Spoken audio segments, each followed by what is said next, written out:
Food Tamil ஹெல்தியான ரெசிபீஸ்க்கும் இன்ட்ரெஸ்டிங்கான travel வீடியோஸ்க்கும் மறக்காம சப்ஸ்கிரைப் பண்ணிடுங்க, பெல் ஐக்கானையும் கிளிக் பண்ணிடுங்க.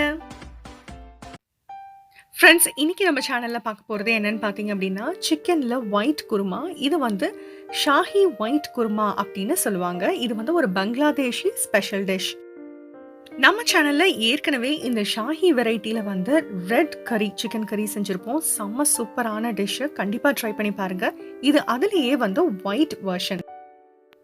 இப்போ இதுக்கு பார்த்தீங்கன்னா ஒரு 7 சிக்கன் ட்ரம் ஸ்டிக்கு, ஒரு மீடியம் சைஸ்டான ட்ரம் ஸ்டிக்கு, நம்ம லெமன் ஜூஸ் மஞ்சத்தூள்லாம் போட்டு நல்லா ஸ்ட்ரெயின் பண்ணி எடுத்து வச்சாச்சு. இதுக்கு தேவையான இஞ்சி பூண்டு பேஸ்ட் பாருங்க. ஒரு 4லேருந்து 4.5 இன்ச் அளவுக்கு இஞ்சி, 5 பல்லு பூண்டு, 2 பச்சை மிளகா சேர்த்து கொஞ்சம் கொஞ்சமாக தண்ணி சேர்த்து இந்த மாதிரி ஒரு திக்கான பேஸ்ட்டை அரைச்சி வச்சுக்கலாம். இப்போ இந்த கிரேவிக்கு தேவையான முந்திரி கசகசாவோட சேர்த்து நம்ம என்ன பண்ண போறோம்னா கொஞ்சம் பாதாமும் சேர்த்து ஊற வச்சுக்க போகிறோம். ஸோ முந்திரிக்கு ஈக்குவலாக பாதாம் எடுத்திருக்கேன். 7 முந்திரி பருப்பு எடுத்திருக்கேன் முழுசா, 7 பாதாம் எடுத்திருக்கேன், அப்புறம் 1/2 டீஸ்பூன் அளவுக்கு கசகசா எடுத்திருக்கேன். கொஞ்ச நேரத்தில் பாதாமோட தோலை நீக்கிட்டு இந்த மாதிரி ஊற வச்சுக்கலாம். இது கூட சேர்த்து ஒரு 5 பச்சை மிளகாயும் நம்ம வச்சு அரைச்சிக்கணும். ஏன்னா இதில் பார்த்தீங்க அப்படின்னா ரெட் கலர் எதுவுமே நம்ம யூஸ் பண்ணலைன்றதுனால நமக்கு மல்லித்தூள், அதுக்கப்புறமேட்டு இந்த பச்சை மிளகா இதுதான் அந்த எசன்ஸை வந்து ஃபுல்லாக கொடுக்க போகுது. இப்போ சிக்கனை ஃபஸ்ட்டு நம்ம மேரினேட் பண்ணி வச்சுக்கலாம். இது வந்து ஒரு அட்லீஸ்ட் ஒரு 15லேருந்து 20 நிமிஷம் மேரினேட் ஆனால் ரொம்பவே நல்லாயிருக்கும். மேரினேஷனுக்கு பார்த்தீங்கன்னா 1.5 டீஸ்பூன் அளவுக்கு இதில் மல்லித்தூள் சேர்த்துருக்கேன், 1/2 டீஸ்பூன் அளவுக்கு ஜீரகத்தூள் சேர்த்துருக்கேன், 2 டேபிள் ஸ்பூன் அளவுக்கு தயிர், நம்ம அரைச்செடுத்த இஞ்சி பூண்டு விழுது, ஒரு 1/2 டீஸ்பூன் அளவுக்கு உப்பு, இதெல்லாத்தையும் சேர்த்து நல்லா பெரட்டி இந்த சிக்கனை வந்து ஃபஸ்ட்டு மேரினேட் பண்ணி வச்சுக்கலாம்.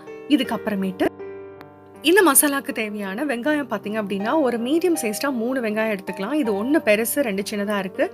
ஸோ ஓரளவுக்கு வெங்காயம் வந்து எப்படி எடுத்துக்கணும் அப்படின்னா மீடியம் சைஸ்டாக ஒரு 3 வெங்காயம் எடுத்துக்கலாம். வெங்காயத்தை ஓரளவுக்கு நல்லா நீளமாக நம்ம இந்த மாதிரி கட் பண்ணிக்கணும். அதுக்கப்புறமேட்டு ஒரு 1-2 டீஸ்பூன் எண்ணெய் விட்டு இந்த வெங்காயத்தை நல்லா வதக்கி எடுத்துக்கணும். வதக்கி எடுக்கிறதும் பார்த்தீங்க அப்படின்னா அதில் பொன்னிறம் வந்துடக்கூடாது. அப்போனா அந்த குருமாவோட கலர் வந்து நமக்கு மாறிடும். ஓரளவுக்கு டிரான்ஸ்பரண்ட் ஆனோடனேயே இந்த மாதிரி தட்டில் போட்டு ஆற வச்சு எடுத்துடலாம். ஆற வச்சுட்டு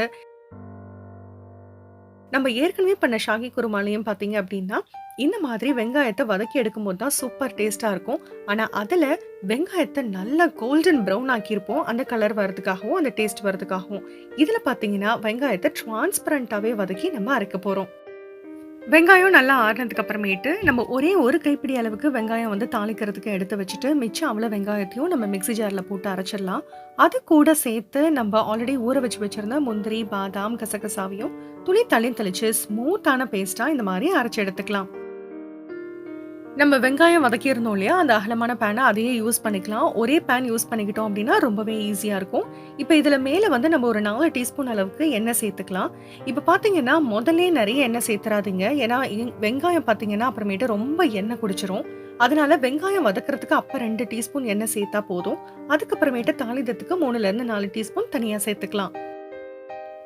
இப்போ இதுக்கு தேவையான தாளிதம் பார்த்துடலாம். ஒரு மீடியம் சைஸ்டான பிரிஞ்சியல் எடுத்திருக்கேன், 1 இன்ச் அளவுக்கு பட்டை, ஒரு 2-3 கிராம்பு, 2 ஏலக்காய், ஒரு 1 இன்ச் அளவுக்கு கல்பாசி எடுத்திருக்கேன், ஒரு நட்சத்திர மூக்கு எடுத்திருக்கேன்.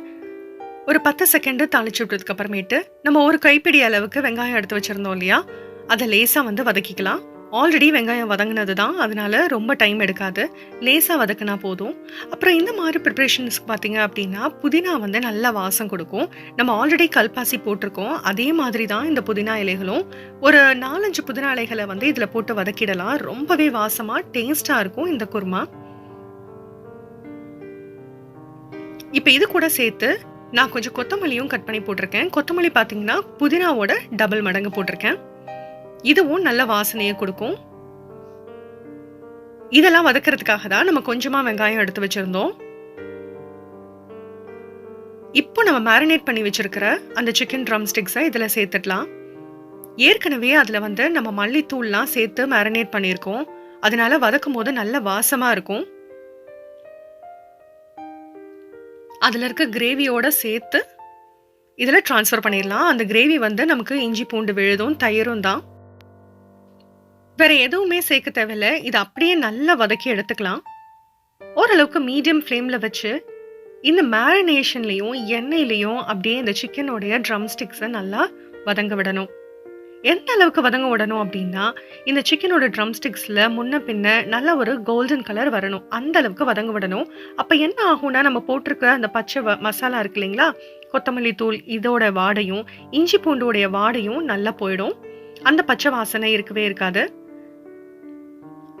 ஒவ்வொரு பக்கமும் இந்த மாதிரி நல்லா திருப்பி விட்டு நம்ம வந்து சிக்கன் கால்களை வந்து வேக வச்சிடலாம்.